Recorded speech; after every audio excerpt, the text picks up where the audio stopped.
Greetings, this is Spec Ops 56 and my fellow reviewer and all-around good guy John coming to you with wine review number 25. This time we're reviewing the 19 Crimes Uprising Rum Barrel Red Wine. This is an Australian wine. I bought it at Total Wine on 11/17/2023. I paid $7.99 for it, and the current price on Total Wine is $8.49. Now, there's a good bit of information here. It's kind of an interesting wine and the name and everything, but I'll get to that.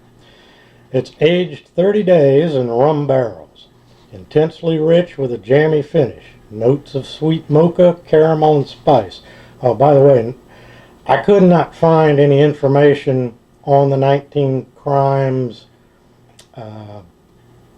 winery itself. Even on their website, they didn't have anything about them and how they started and when or anything like that. So this is all the stuff that I was able to get about this wine off of their website. Okay. The 19 Crimes turned convicts into colonists.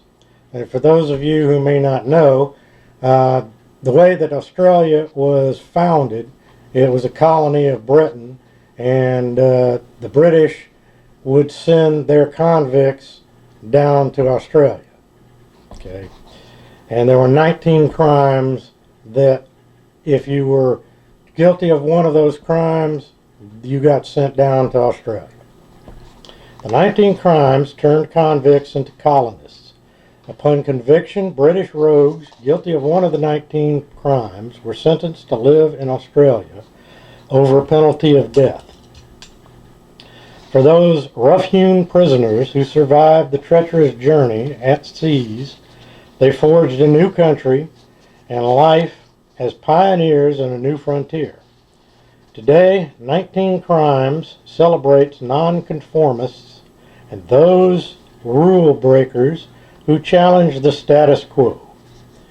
Cornelius Dwyer Kane, aka Keene, from 1839 to 1891, had been a law clerk and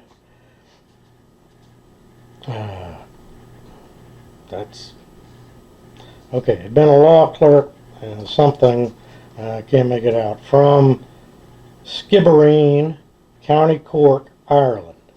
Transported aboard the Hougoumont, Kane was conditionally pardoned in 1871, but was forbidden from returning to Ireland, so he never reunited with his wife and children there. He did, however, settle the Queensland and become a civil servant. Now, the tasting notes on this: full and round on the palate with a distinct sweetness, making the wine rich and mouth-coating. The palate has a long, rich, plush finish filled with jammy blackberry and raspberry flavors. Well, we'll see. Now, there's an interesting thing about this bottle, about the label and all. This is the 19 Crimes, the Uprising. This is celebrating the uprising of those colonists that were guilty of the 19 Crimes against Britain, and that's what got Australia started. But the interesting thing about this is that if you get a bottle of this, if you take your cell phone and you scan the QR code that's on the back, and then you point your cell phone camera at this guy on the label, apparently on your phone he will come to life and start telling you a story. We haven't tried that, but that's what it shows on their website. So that's pretty interesting. But okay, now it's time to get down to business.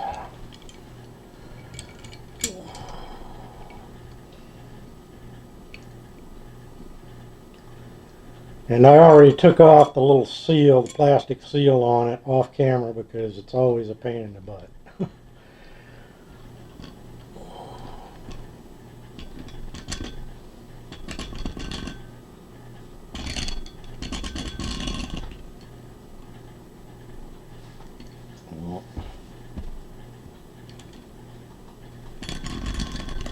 Alright, let's see if that's enough.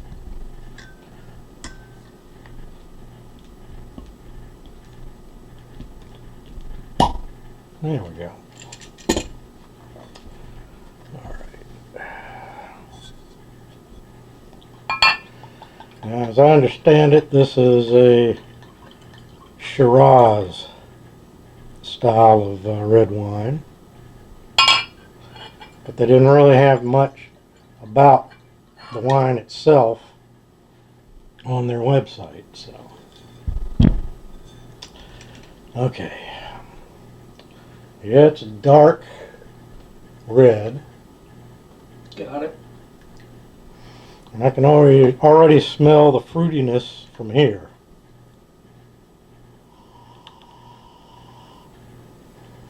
Reminds me of that last one we did. Really? I forget which one that was, but that last red wine that we did. Mm-hmm. Yeah, it was the same color. Ooh, I can smell it already. I smell red wine. I smell grapes. Yeah, very grapey smell. Mm-hmm. You know, like you get with a sweeter red wine. I smell a little tardiness. Let's try it.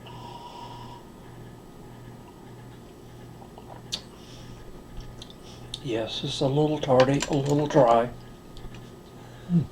Semi-sweet. Yeah, I get more sweetness than I do the tartness, but it's just a little bit of tartness on the end.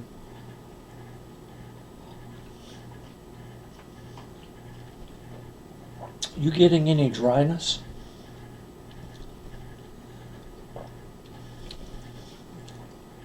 Not unless it's what I'm thinking is tartness.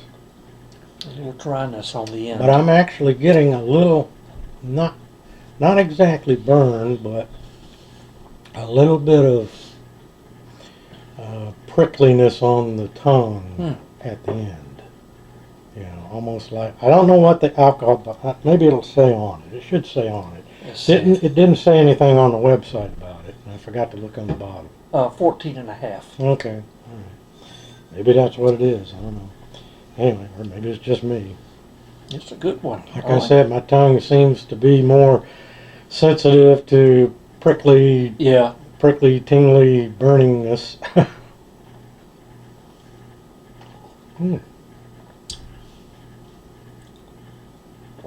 Yeah, it's sweet, but not overly sweet. I get a little sweet. I don't get a lot. I get a medium sweet. And followed by a little bit of tartness. Yes. Is what I'd call it. Not dry, but tartness. And I get a little dry on the end. And then I get that little bit of prickliness on my tongue. Right? Yeah. Which I can't explain. It is good.